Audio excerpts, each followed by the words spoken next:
Hi, everyone. I'm Keith Vitale, and welcome to Psychic Podcast. This is another exciting episode where I get to bring in my good friend, without a doubt, the greatest female martial arts film star we have in America.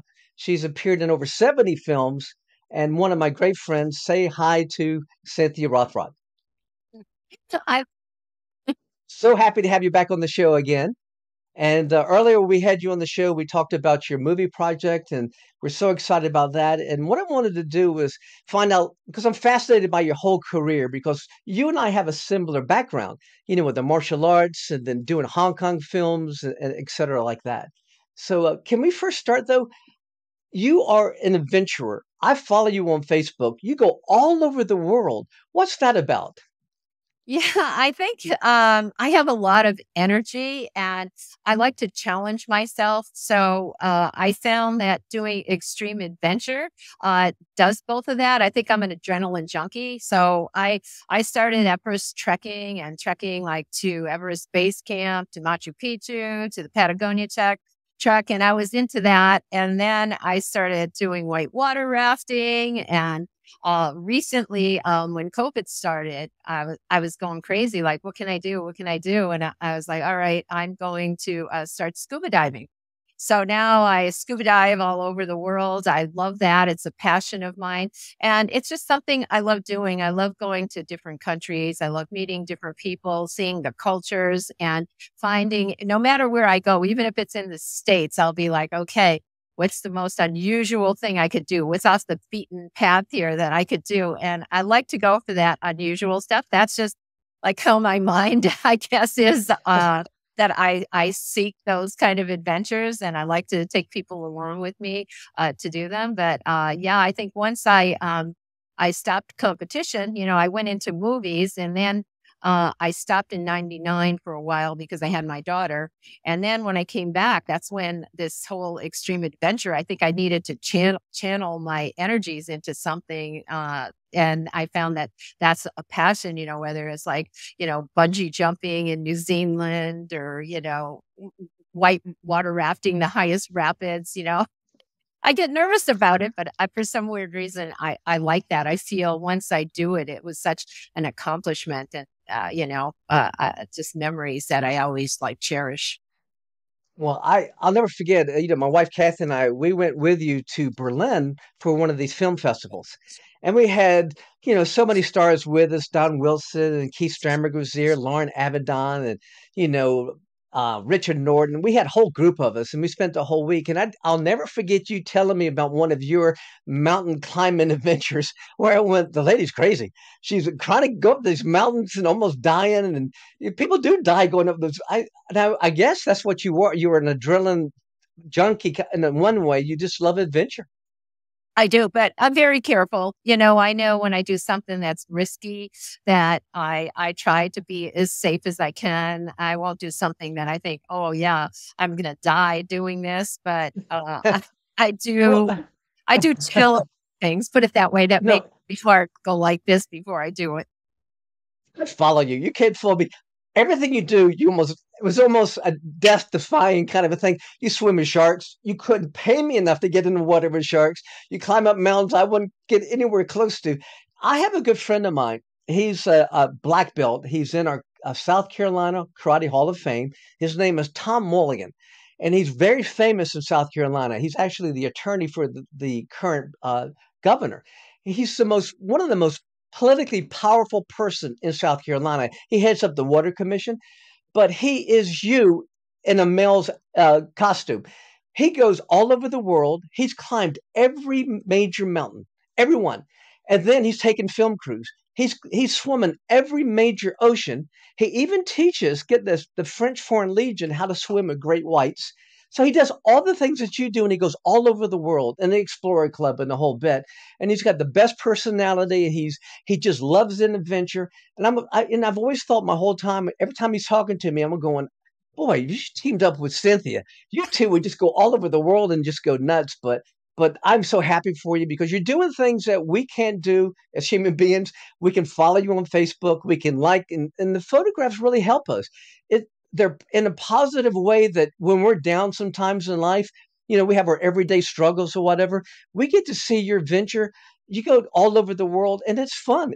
We live through that sometimes, and you have sometimes you don't not even aware of the impact you have on people like us. But we enjoy following your whole adventure around the world. So please keep that up. But let's do this.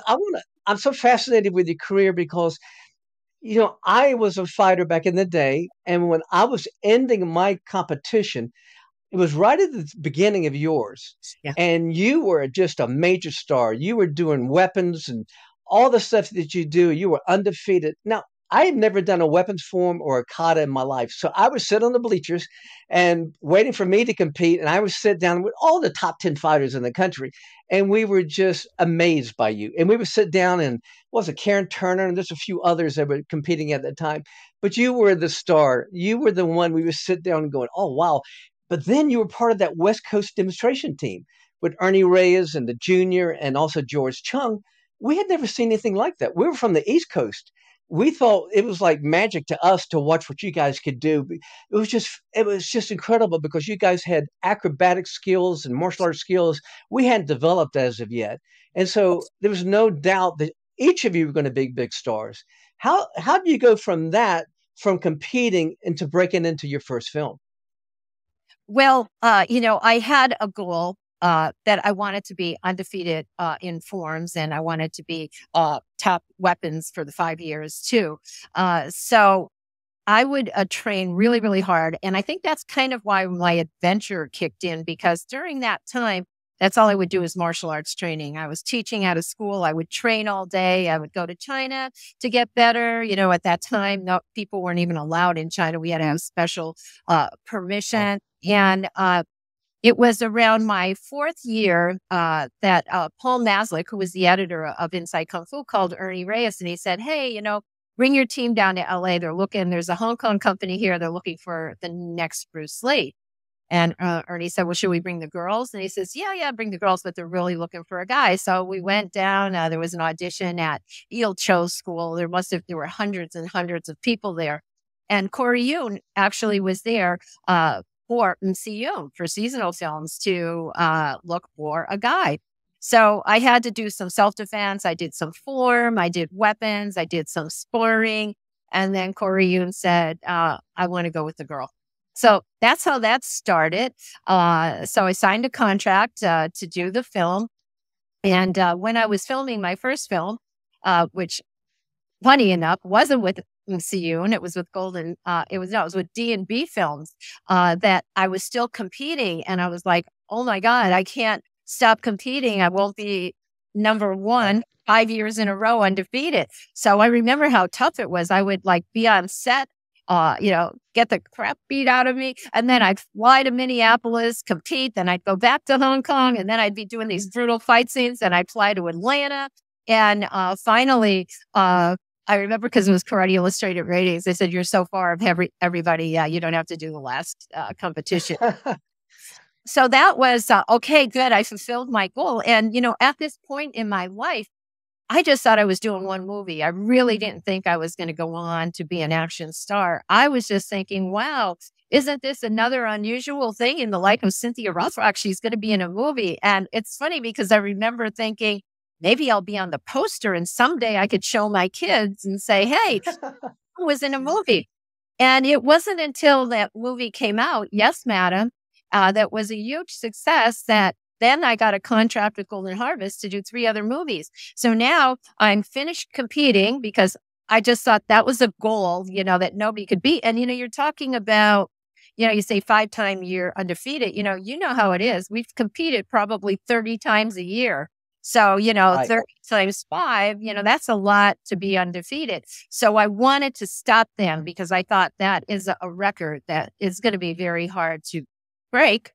And then all of a sudden, oh, now I know what I'm going to do. I'm going to do film. So everything just kind of fell in place for me, which I feel very blessed. And how I really feel I'm a spiritual person. I really feel that, when we find our destiny, what we're supposed to be doing here on this earth, then that's when we're happy and we're positive. And, that's what I try to, I'm very strong on Facebook, is just to give people positive feelings, Right. and like you said, everybody has ups and downs. Myself, I've been through some major crises in my life, but it's like how you deal with it. And, I try to be a leader of positivity for people and try not to, dwell so much in negativity. Well, I think you did a smart thing. In my own career, I followed Chuck Norris, and then um, it was Bill Wallace, and then I was the next boy on the block, and I was number one for 3 years in a row, and I stopped. I was still young, and I started doing films like you. People said, "No, you still got your best years in front of you," and I went, "No, I want to go out on top. I want to be remembered in my for my legacy as a number one fighter. Not that I kept fighting past my prime, and I was number 10 or 15. You did the same thing. You went out on top, and people will always remember you were undefeated. You were the best that ever was, and that's how you remembered. So it was strategic back then, but it really paid off dividends. And then you get to go to Hong Kong, and you get to work with the royalty of stunt coordinators. I mean, I worked for Samuel Hung. I did Wills on Mills with Jackie and that group, and I've did the seasonal films. With Keith Strandberg and Lauren and all those films I did. But you got to work with Yonghui. You got to work with Corey Yuen. You got to work with these people. And I remember one film that I was doing my research. That is it. Was it Yun Kuei, or is it Corey Young, the same guy, or is that two different guys? Corey Ewing and Yun Kuei, aren't they the same guy? Corey Yuen is more English kind of name. Exactly. Well, they're credited for kickstarting your career as well as Michelle Yeoh's career. You two together. Mhm. Now, what I saw from that was this. I saw that I knew how dynamic you were. You were so explosive on film, so dynamic that we've never seen that before with females. Michelle was the same way. I'm curious if Michelle realized when she was working with you, did she realize the megastar you were going to be? And if I was going to interview her, which I hope to one day, I'd ask her the same question. Did you realize that Michelle was a star to be, a bright star in the future when you were working with her? No, I don't think so. I mean, like I said, it was a whole new experience for me. I actually, when I went over there, I was used to seeing the Hong Kong movies with my teacher, Sham Liu. We'd go to Chinatown after training, and I thought we'd be doing a period film. I thought I'd have long braids, I'd have razor blades in my braids, and when I got there, it was like, oh, you're a cop, Cindy from England. And I went, oh, okay. So it wasn't what I expected. So at that time, I think that was like her third movie. And I don't think we were thinking like being big stars. I think we were just thinking, wow, these fight scenes are incredible. This is going to be great, And it wasn't even until later that I realized the impact that Corey Yuen was so innovative to say, hey, back, in 1985, we shot this movie. I have two women leads. At that time, people were thinking, oh no, women, are fighters. They need the guy to come in to save the day. So he foresaw that this could be very powerful and different, and I definitely, both of us, our careers flourished because of his vision of what he saw. And the two of us, we just, supported each other. We'd get hurt all the time on the set, but, just like she'd see me do a stunt that was really hard. So then she would go do one and then I would do one, and I think there was just a lot of support there, a lot of love. And it wasn't until the movie was quite successful that we realized, wow, Wow. it could be big for both of us. Well, no, and right now she's reaping all of her rewards. She's just won the Golden Globes for her new movie that's out. I saw it. It was hard for me because I really loved her in the Crouching Tiger, Hidden Dragons movie. I thought she should have received every award possible for that. This one's so over the top, it's just crazy for me, But I think they're just now realizing her talent and they're saying, let's give her an award now. But that's the movie that I thought she should have won an award for. I think your time's coming as well. You guys got the training working with the best stunt coordinators and also the best stunt men, and was what these stunt men could do in the reactions that made you guys look phenomenal. But telling you, you did a technique coming off the wall and jump spinning kicks that I'm envious of. And in all my films, I could never get that explosive, dynamic kick speed or whatever you had. And I just went, look at that. I don't care. you just had the best. It transferred the film in a way that other women on film it didn't transfer, and men too, myself included. You could throw techniques, and they were so dynamic and powerful and fast that it just overwhelmed the audience. And that's why I think one of the reasons that your success, and besides your positive attitude, I love the fact you had different hairstyles in every film. It was hard to keep up with you going, what's this hairstyle or whatever. And I personally think you're more beautiful now and graceful now than you were back when you were 20s. And I think that you still have so much in front of you, and with your talent that you still have your whole life, your path in front of you to be so successful. Of all the different stunt people you worked with, the stunt coordinators, who would you say is your favorite? I would have to say Yuen is my favorite director, favorite coordinator, just because he was very challenging for me. Like that jump off the wall that you're talking about was in Yes, Madam. I think it was in the first scene that I did. That was so hard for me again after. So we did a bit of practicing, and you just kind of got to go for it, even though you think, oh my God, that I could get hurt. Well, here's the thing too. Most people have no idea what it takes to do one of these films. They figure that maybe you rehearse maybe a week and you've gone over the fight techniques, and then the director says action, and then no, it's made up on the spot. What do they put? 6, 8, 10 techniques together, and they expect you to be able to do it. And they just demand that you do it. And if you can't do it, they say go to the side and learn it as you're doing it. One of my films, they had the same thing. They said, Tony Leung, I was in this movie with him, and he's a very big Hong Kong. He says, I want you to kip up and do this move. And I went, kip up? What does that mean? He goes, but I had a cast in my hand, one wrist, and I had a gun in the other. I said, I can't kip up as it is. But he says, go to the side and learn it in 5 minutes, and then come back and shoot it. So I know you had that. Plus, how long, just give the audience some idea how long it would take to shoot one fight sequence.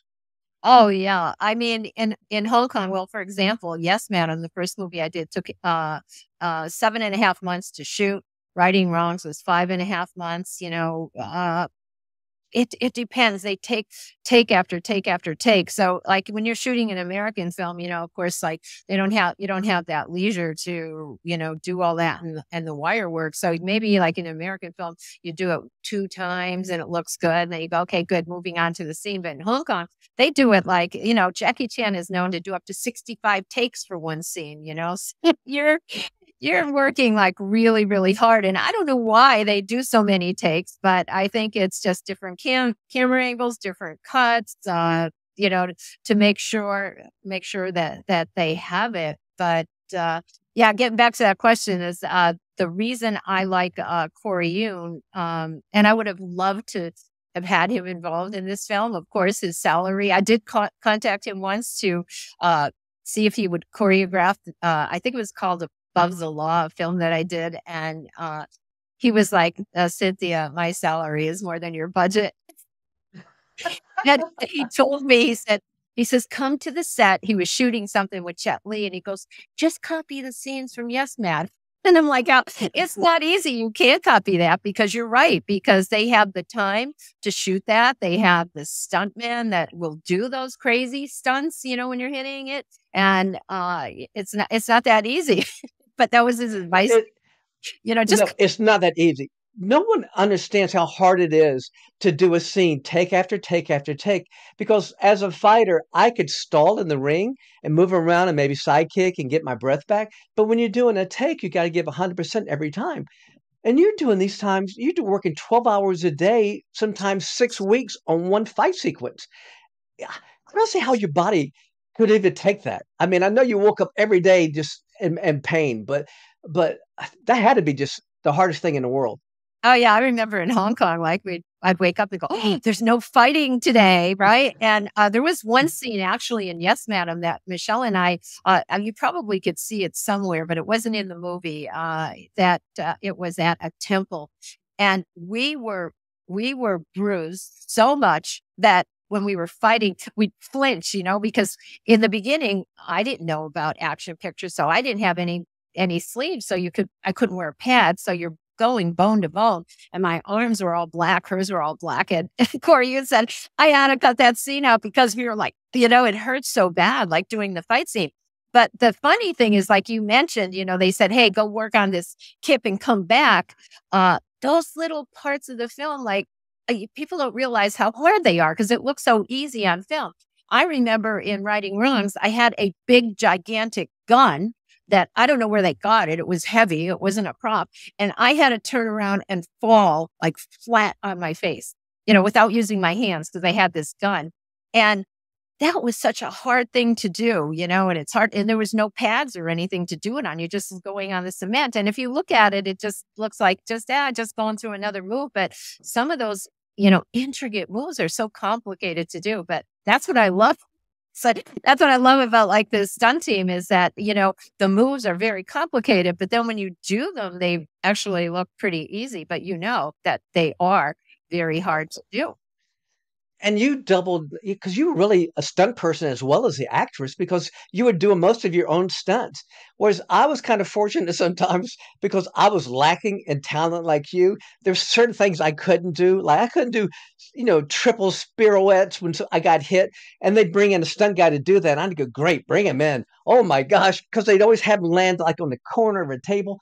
I watched how you got kicked through boxes and ropes and chains and trains and I just went, how did your body take all of that abuse? Because they never, ever seemed to ever double you. I did have doubles like for some things. It was a guy that would come in and double, but I would say, 90% of everything I've done was me doing it. And, I used to think after a while, and I started getting so beat up and bruised and then they'd go, okay, for your next movie, they would want to top the stunts that they did in the previous one. And I would think, oh, I'm going to get killed on this next one, right? Because I actually don't like heights, even though like I skydive and, I go off cliffs on rafts and stuff like that. I really have like a nervous problem with heights. And, they would have me jumping off buildings. And, as a martial artist, we don't train that. To do that. And I would just go and since I was so naive, I just wanted to do whatever they told me. So if they're like, hey, you're going to jump off this 2-story building with a fire behind you and you have a fake baby in your hand and you have heels on and you're going to jump into boxes and mattresses. And I'm like, okay, doing it. But I just, I think I always said like, people like us that do Hong Kong movies have a little bit of craziness going on because they're very dangerous and very hardworking, But the flip side of that is when the movie is done and you look at it and you go, oh my God, that's great. My goodness, I know it. When's the next film? When's the next film? So I'd go, oh my God, I'm going to get killed in the next one too. When is it? When is the next one? I was watching one of the Scott Adkins interviews, podcasts, and he was talking about for some of his films, they last 3 to 4 weeks. And I was thinking, our fight scenes lasted longer than that, just the in fight scenes. What do you mean your whole movie took 3 weeks? We would love that. I mean, we'd be doing our last fight scene. Most of the time for me, it'd be at least a week, 7 days or whatever. Yours would go on for weeks and weeks and weeks. So, but it was nice because then you had the luxury to make sure it was perfected and there was no misses, and nowadays it's, hurry up and, we don't have time. We're losing light. Just get to the next one. So you then made your transition from the Hong Kong movies to American movies. And one of the ones I liked was China O'Brien. And you worked with, who it was Richard Norton in that one? I know Keith Cook was. Yep, Richard Norton, Keith Cook, and Robert Klaus directed it, who directed Enter the Dragon. Tell me more about that. Tell me more about Robert Klaus. Oh, well, we all knew Enter the Dragon and like we have House coming, right? And he was like a huge director for us back then. He was like Steven Spielberg of martial art in our minds. And he had a different way of shooting. I was used to the Hong Kong way, where you do the fight scenes a lot, then they come in and cover it. Okay, now we're going to cover that foot actually hitting your face, and I hated that because you can't, this foot is going to hit you hard. You can't react to it until you get hit, right? Like, like, oh, I know it's coming. I know it's coming. But I loved how that looked on film. Well, Robert Klaus was like, no, I don't want to do any cuts. I just want to shoot the whole thing. And he'd go, that's how Bruce Lee shot it. And we're like, okay. But Golden Harvest also sent a stunt team from Hong Kong to do the choreography. So they would try to, there was a difference between what Robert Klaus action directing was and right. Team. So I was glad because I personally don't like just shooting the whole scene, just one shot, and I like going in for close-ups and seeing people's faces and reaction and stuff like that. And actually even, like you said, some American movies that I've done, they'd go, oh yeah, no, that ending fight scene is going to be so climatic and we're going to take our time. And you get to the set and they go, oh yeah, wow, well, we have to be out of here in 20 minutes. So we have 20 minutes to shoot this ending, and you're like, oh my God.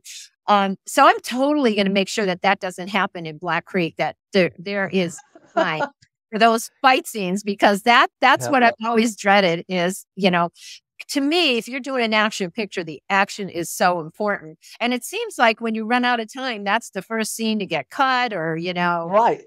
fast. And that's what the action fans want to see. They want to see good action, not something like, okay, hurry up, let's get it done. All right, done. Let's move on. But wait a minute, this was a miss. That doesn't matter. They won't notice. And so you'll know too, I had a hard time making the transition from fighter to screen. And the reason so is we're taught as fighters not to project and show emotions. And in the film world, it's the exact opposite. It's that fighter it's the person you're fighting that's telling the story with their face. So you need those close-ups, you need those inserts, because when they get hit, you want to see that expression. You want to see how they react to it. Maybe it's a glancing blow. There's not much reaction, but for a fantastic, powerful blow, you want to see that person really react. And I had a pretty good experience. My first one was working with Robert Klaus myself, but in a very minor way. I was on the first movie with Richard Norton, and Robert Klaus was the director. I was brand new. I knew nothing. Nothing about the world of filmmaking.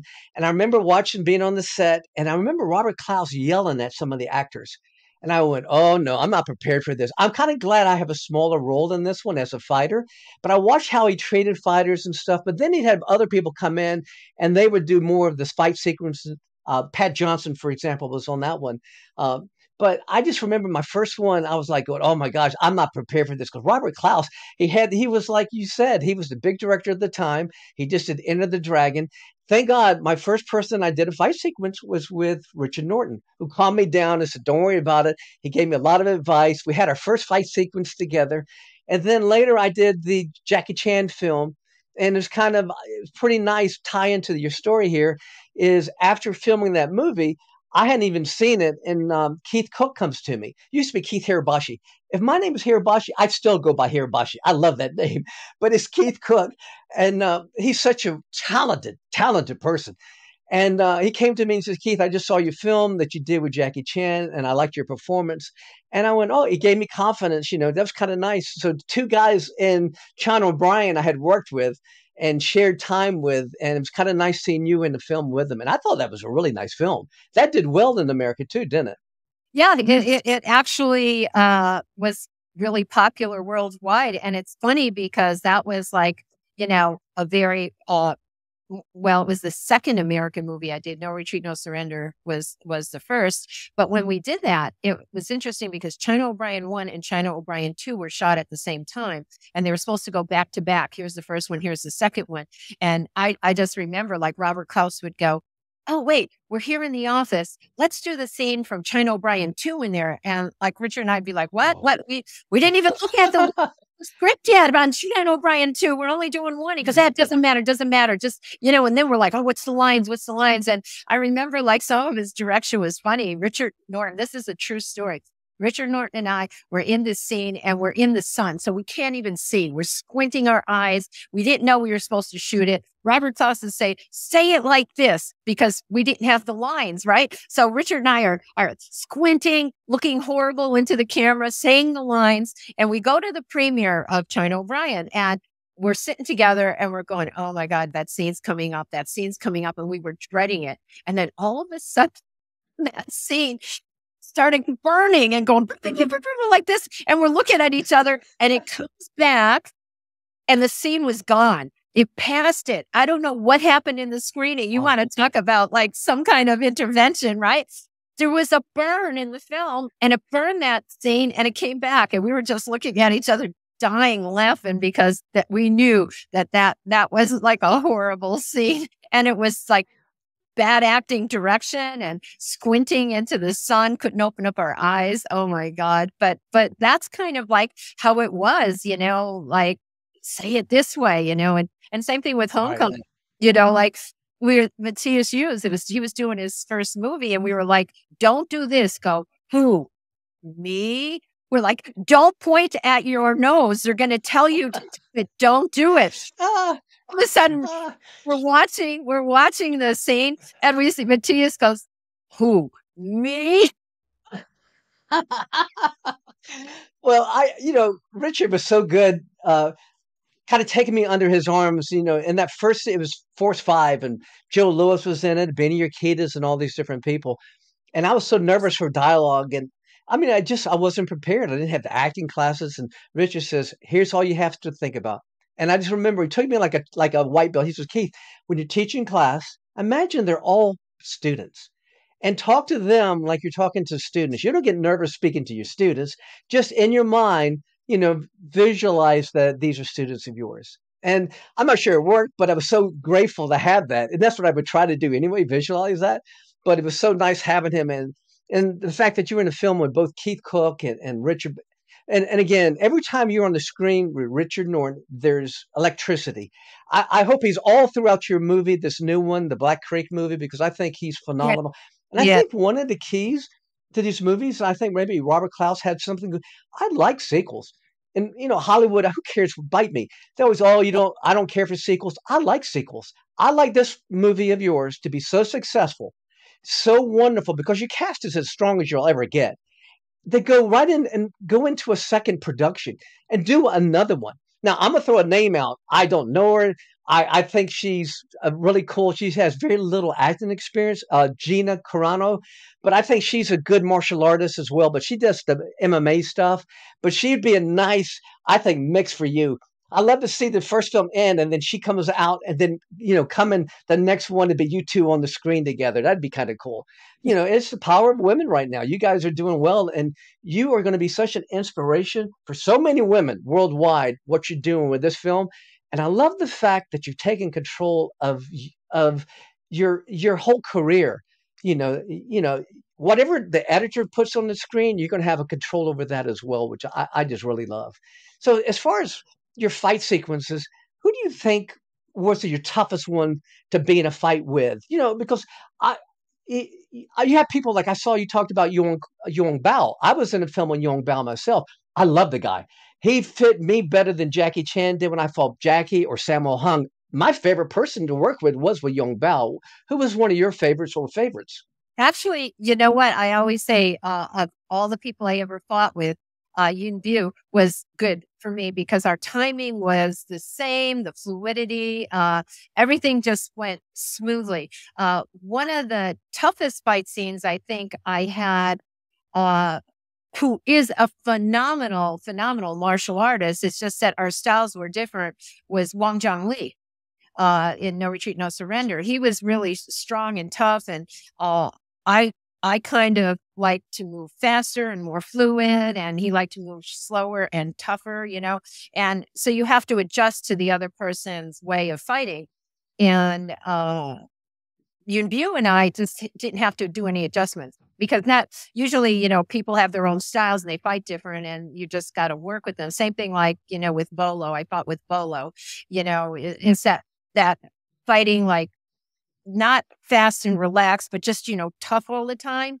And that's a little bit different than my style. And you just have to work together. Like I got to come bring it down. He's got to bring it up, something like that. But yeah, that's why I love fighting with Richard Norton too. I always said when Richard Norton and I fought, we knew it was going to be a good fight because we were hitting each other pretty tough and strong. And, so many times it'd be like, oh, you got me back from that last film, hitting me a little hard. But I know, I always knew. And I think that's why people put us together in movies together, because they knew that our fighting together worked. It's a great contrast because he's so good looking and has a powerful build. He's like Tarzan, and he's so talented, but he comes off so powerful. And it's kind of a good contrast to your speed and your movement. Whereas with young, I always say Bial because I don't know how to pronounce his name. You say it the right way. It's like when I did my scene with him, it was the ending fight scene with Wheels on Mills. We shot it in Barcelona. Now it's surreal. I'm fighting him, but in my subconscious, I'm going, look at this guy. He's like an acrobat. I was so mesmerized, fascinated by how talented this guy was. I'm thinking that, and I should be in my role, but I'm going, look what he's doing. He's flipping and jumping and spinning. I'm going, how in the world is this guy doing that? So and I enjoyed the scenes when I saw you with him as well. It's like, it's aesthetically beautiful. There's a beat and a rhythm, and it's just beautiful to watch. You don't even need sound. You can just sit back and just enjoy the beauty of it. Yeah. Yeah. He was phenomenal too. I just remember like one scene, he did a flip onto a rocking chair, and he shot it he did it many times because he had to land on the handles from a flip, without falling off it. And I was like, wow, that impressed me so much that he did that. And, he pretty much did most of his own stunts too. So that impressed me as well. Well, he kind of reminded me of you a lot because he was dynamic, acrobatic, and his moves were just fantastic. Whereas Sammo Hung was all power, and Jackie Chan was just all over the workplace. All of his moves and jumps and spins. It was harder to fight him. But with Yong Bao, it was almost like a dance routine. I mean, it was just I really enjoyed that. So maybe in the future you'll get to work with him again. That'd be a nice team up as well. Yeah, I would love to. I heard he's doing films again, and I think Canada, but I would love to get in touch with him. I think that would be awesome. Like you said, to do a sequel. I think, what, 30 years later, here they are. Right. Oh yeah. And I think that's phenomenal, Keith, is like you and me and all the other action stars that are out there that, even though it's been like 30 years or so since we've done those movies, we still stay in shape. We still work out. Like you said, I feel stronger now. I feel I've learned more, and I think it's a good inspiration for people too, to see, like I think I said something, I'm getting a lot of buzz for Black Creek, and someone said something like, oh, you're bringing the old timers back or something like that. And I was like, no, oh my God, have you looked at them? They are like so fit and so strong, better than back in the day. It's like, yeah, there's nothing old there. I mean, you could offer Don Wilson money to fight a full contact match and he would do it tomorrow. I mean, he's that good in shape, wasn't he? And of course, Richard, he's in all these movies and he keeps his shape and he's phenomenal. Oliver Gruner, too. He looks just as good as he's been in any of his films. Billy Blank's good bad guy. He's got the look and big physique of a bad guy. He'd probably be I don't even care who he plays in the film. But here's a hard question for you. I'll give you a little clue. Billy is not a bad guy. Shoot. I would have made him a bad guy. I don't know. He looks, because I saw King of the Kickboxers fighting Lauren Avedon, and that was, wow, what a fantastic scene at the ending of that movie.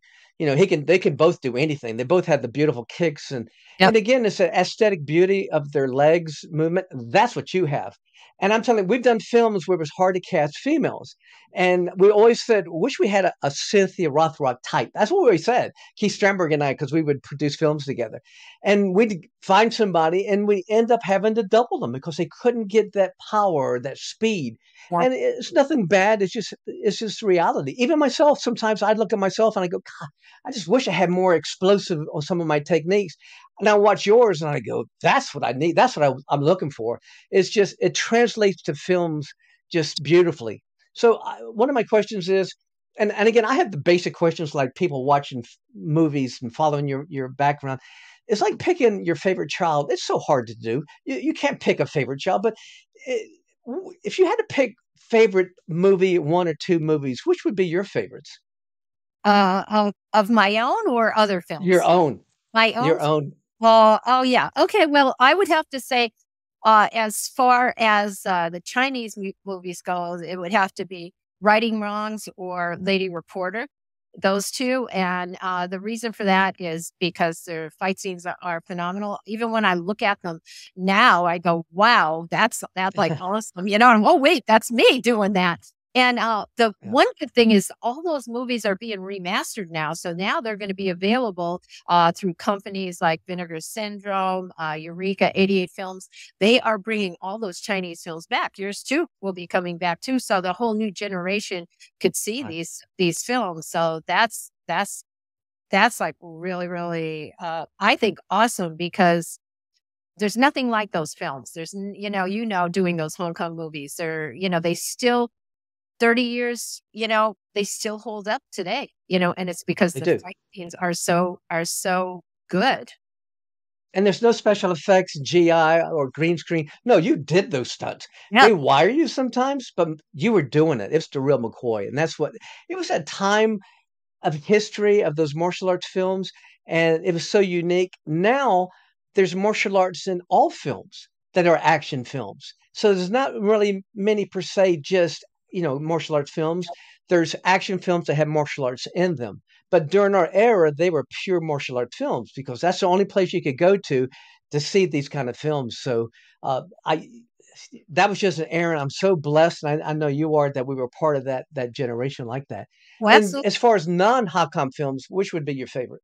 Oh, non-Hong Kong, I would have to say Sworn to Justice or the Martial Art Kid that I did. I like Sworn to Justice because I had the opportunity to work with Brad Dourif, and he's like one of my favorite actors. I loved working with him. I felt that the script was a little more challenging for me than past ones. I did bring in a Hong Kong choreographer for that. Only one guy, so he just did some of the work, but we kind of added a little of that fighting to it. And I like the martial art kid because it had a good moral about, we don't tolerate bullies. So I stay out of the American pictures, those. But the interesting thing is, Keith, is like action pictures are not like my favorite go-to, which you would think it would. And the reason is because, like you said, if I see action that isn't good, like, oh, that wasn't like strong, or that foot was in the wrong position, I can't watch it. I can't watch bad action. And when I do see a movie that's like really good, or a fight scene that's really good, like say, for example, in Sherlock Holmes, I saw Robert Downey Jr. doing the Wing Chun. And I was like, oh my God, I'm so impressed. He's an actor and he did that Wing Chun so good. That was such a fabulous scene. And then someone said later, yeah, he is. He does study Wing Chun. And I went, oh, okay, that's why. Oh, But that's good. I think, in this film that I'm doing, Black Creek, I know everybody could fight. And that was very, that my strong characters are gonna bring it to the table with fighting. So Well, like, and again, you've got the martial arts version of the Expendables. I mean, you truly do. I'm not over exaggerating at all. You've got some of the top martial arts stars ever that do films and martial artists at the same time in your film. I think you're the greatest bankable star there is in America for these kind of films. So I am predicting total success. I think you're going to exceed your expectations because we can get millions and millions of people around the world. And by then, a year from now, it's so fluid the way we do distribution with the internet and the theaters. It changes, yeah. month by month almost. But I think it's going to have maybe it'll be easier access to see your films. But I predict millions will see this film because you have so many fans of so many people in your film that are going to flock to go see it. And then number one is a Western, which was a whole different genre. And then you've got action, which is another. You've got the home run in my book. And so I'm going to be there 100% to help you promote it. And again, these podcasts stay online forever on the internet. And so hopefully people will be watching these podcasts in the future and go, hey, I'm going to look this film up, and hopefully they buy it and stream it and get it. But I just want to thank you so much for being on my show today, because I've been fascinated by you and your whole career. You're an inspiration to so many people, male and female, but just think of the generation of female martial artists that you're inspiring by what you're doing. So thank you so much for being on the show. And again, if you like this episode, please like it, share it, and subscribe. Until next time, ciao.